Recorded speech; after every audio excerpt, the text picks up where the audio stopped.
Zomaarpop viert jubileum. Laatste wielervierdaagse in Well. Het is vandaag 27 oktober. Dit is het PLMA-journaal. Eind oktober sluit het festivalseizoen. Stevast is het oorloofse Zomaarpop een van de laatste festivals.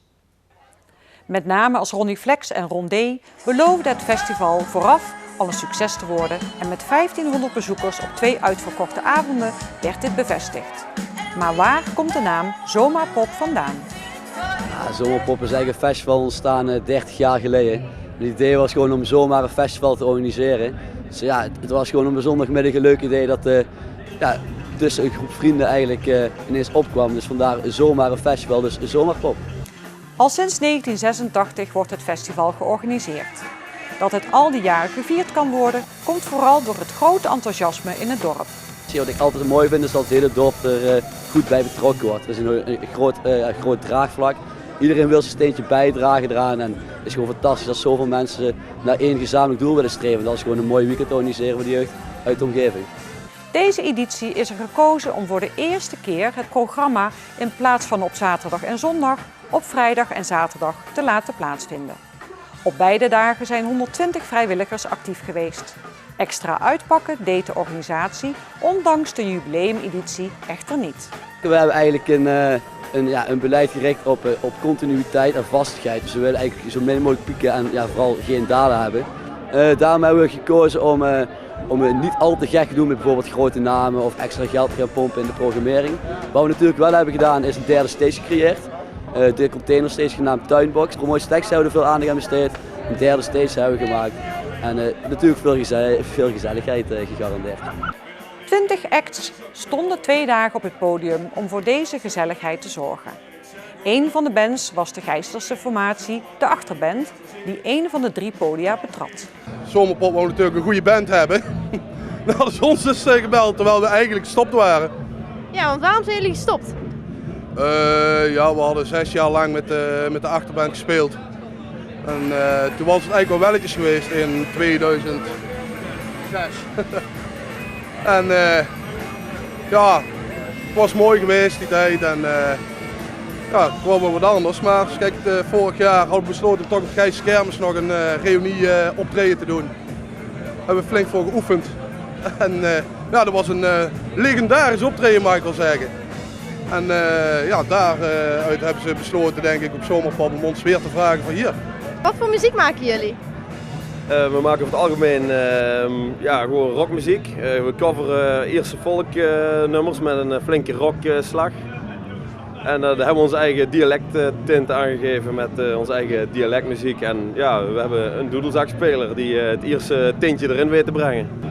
Ja, ik had nooit doedelzak gespeeld, mijn oom speelde dat. Ik zei tegen mijn oom, lijkt me wel leuk om met de band erbij te doen. Ja, en zo een beetje mee aan begonnen te modderen en van de een kwam het ander en ik had een eigen doedelzak. En later ben ik naar Schotland gegaan, heb ik een nieuwe gehaald en lekker spelen. Het bestuur van Zomaarpop gaat in februari opnieuw van start met het voorbereiden van de volgende editie. Die zal plaatsvinden op 21 en 22 oktober. Net als dit jaar, dus op vrijdag en zaterdag.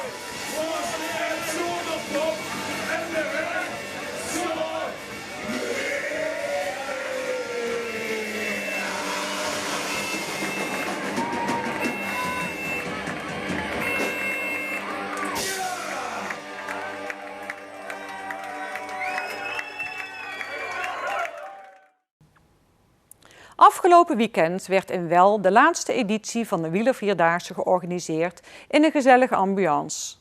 Met het afscheid komt er ook een einde aan het steunen van goede doelen.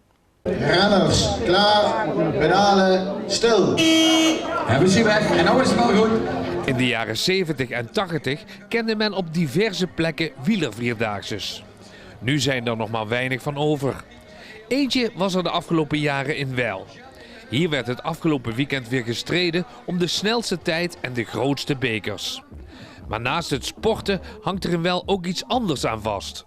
Ja, de Avondwielervierdaagse is een middel voor ons om met een groot sponsorevenement om geld binnen te halen voor goede doelen.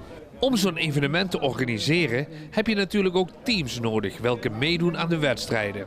Wel heeft daar niet over te klagen. We hebben dit jaar 16 teams. En we hebben dus 16 sponsoren bereid gevonden om een team te leveren. Wij proberen ook de sponsors er echt bij te betrekken. En dan leeft dat ook veel meer. En de renners die worden dan ook goed begeleid. En de sponsors zijn zelf ook veelal aanwezig. Al het geld wat de wielervierdaagse binnenkrijgt, wordt goed besteed aan goede doelen.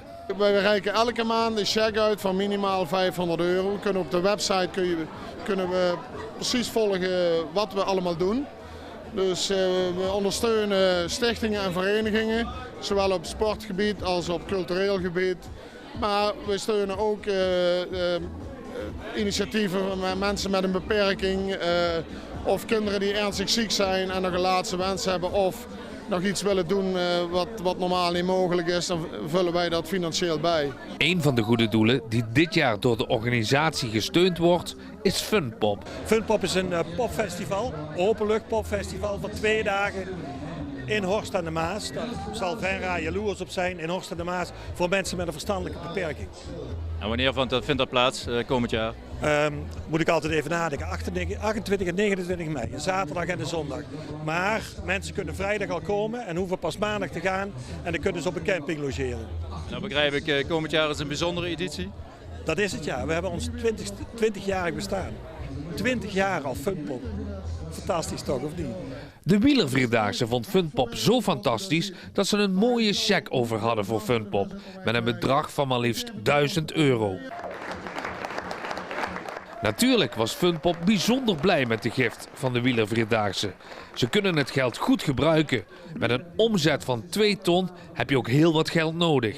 Dat doen we heel veel via bedrijven. Gelukkig zijn die ons heel welgezind. Ook via fondsen, gemeentes, provincie. Dus wij proberen op allerhande manieren aan ons geld te komen. Dus alles wat wij binnenkrijgen is ons welkom. Ja. Nu wordt Funpop georganiseerd in Horst. Dat betekent dat de wielervierdaagse behoorlijk over de grenzen van Well kijkt. Ons verzorgingsgebied tussen aanhalingstekens is de gemeente Venray, de gemeente Horst en de regio Maasduinen. Dus de gemeente Bergen en een stukje Arsen. Daar heb je ook de sponsoren, die komen dan uit hetzelfde verzorgingsgebied. Ja, wij hebben een 170, 180-tal sponsoren en die komen veelal op een enkele uitzondering na allemaal uit deze regio.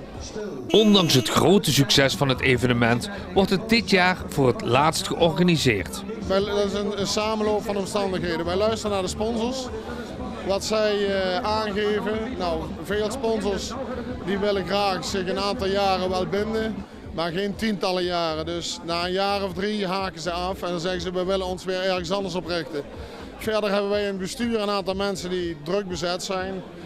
Ja, dan moet je je zegeningen tellen. Dan hebben we 3 fantastische edities gehad in 4 jaar tijd. En daar hebben we heel veel geld voor binnengehaald en heel veel mensen blij kunnen maken. En dan stoppen we ermee. Ja, wat merk je zo van de reactie? Vinden mensen dat jammer? Ja, wij vinden het zelf ook jammer, laten we eerlijk zijn. Want ja, het is een heel fijn evenement. En we hebben heel veel contact met heel veel mensen. En dan doet het altijd pijn, maar je kunt beter stoppen op een hoogtepunt. Als dat je door blijft gaan tot het helemaal afbrokkelt. En dan eindig je eigenlijk in een mineur en dat willen we niet. De winnende artiesten van het Liedjesfestival van de Pielhaas doken afgelopen zaterdag de nieuwe studio van Milestone Music in Ulestraten in om de jubileum-cd op te nemen. Gerry en Dave, Lisanne Arts en het zootje waren ruim 4 uur in de weer om hun nummer op de nieuwe cd vast te leggen. De winnaar van het Liedjesfestival, het 4-tal Nevenan, was verhinderd en nam zijn bijdrage maandagavond op. De jubileum-cd wordt gepresenteerd op zondag 15 november tijdens de Hazenpeper in de foyer van Schouwburg Venray. De Pielhaas gaat ook de komende jaren de vastelovens-cd's opnemen in Ulestraten.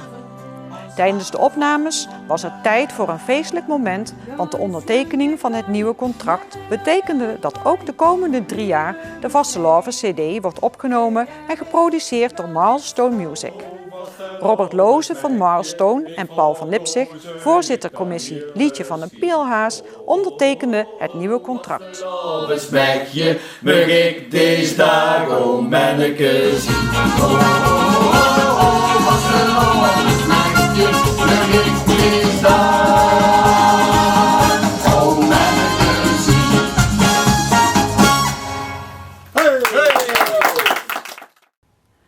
Tot zover dit PLMA-journaal. Deze uitzending wordt herhaald tot en met morgenavond 6 uur.